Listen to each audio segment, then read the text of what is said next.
With the recent ruling by a U.S. federal judge that the DACA program is unconstitutional, the fate of recipients of the program, hundreds of thousands of undocumented immigrants who have been protected from deportation, are now, their fate hangs in the balance now of the U.S. Congress. And President Joe Biden, while claiming to support a pathway to citizenship, states that he would defer whether or not to pass it through budget reconciliation to the Senate parliamentarian, stating, quote, "That's for the parliamentarian to decide, not for Joe Biden to decide." Immigration advocates were outraged by this statement, claiming that Biden was not doing everything in his power to fight for them and instead deferring to an unelected bureaucrat. However, this is far from the first time that President Biden has thrown the immigrant community under the bus. Back in September, on the campaign trail, he announced that he was adding Cecilia Munoz to his transition team. Munoz was especially controversial as being part of the Obama administration, and immigrant advocates viewing her as rubber stamping his record deportations.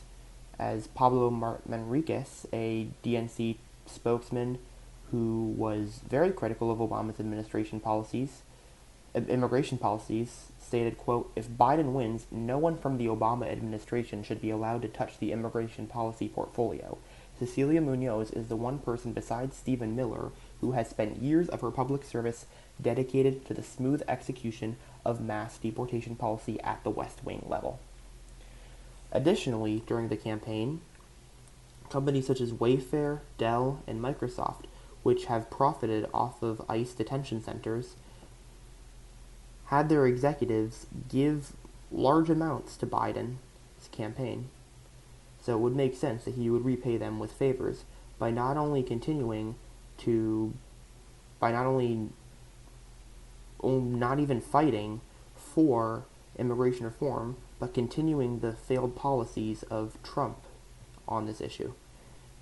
In April, a report focused on the use of Title 42, which was a regulation that was issued under the Trump administration that would ban asylum seekers from America. Quote, "The report says the regulation, which was originally justified as a pandemic control measure, put asylum seekers in harm's way, keeping families, children, LGBTQ migrants, and black migrants in dangerous border cities indefinitely. And the Biden administration has kept that rule intact. And for example, this has sent Haitian migrants back to a country, quote, rife with kidnappings and political violence." On top of continuing the failed policies of President Trump and refusing to fight to make progress, Biden is also not addressing the root causes that leads to mass immigration, most notably the war on drugs. The U.S. for over a century has, quote, engaged in international drug control efforts, which have led to militarization of police and war zones and gang violence that have forced migrants to flee from these Latin American countries into America. In fact, in Mexico, just a few years ago, it was the deadliest year on record, and 23% more homicides were linked to drug crime than the previous year. This shows the need to end the war on drugs, as it is a mass driving force behind the border crisis. However, even as Senate Majority Leader Chuck Schumer has introduced legislation and is pushing it to legalize marijuana, Biden is still unmoved on it and is still not in support of it.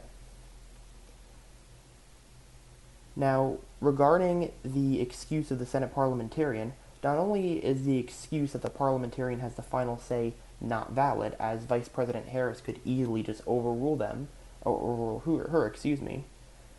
but it's also been used as a dodge. As Politico reports, worst case, the parliamentarian rebuffs the Democrats, but at least they can tell the base they tried.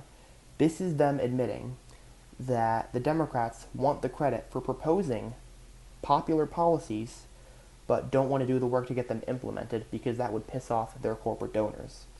And the parliamentarian excuse is perfect for them in that case.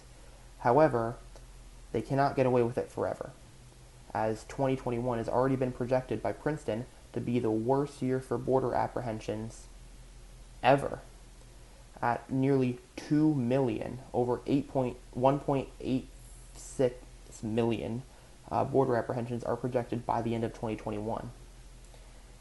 This shows the need to address the border crisis and to pass comprehensive immigration reform, as well as to end the drug war.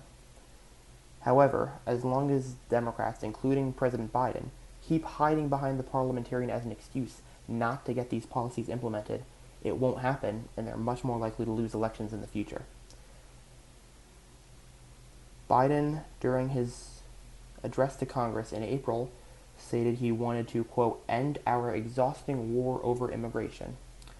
However, his actions, or lack thereof, don't quite tell that same story.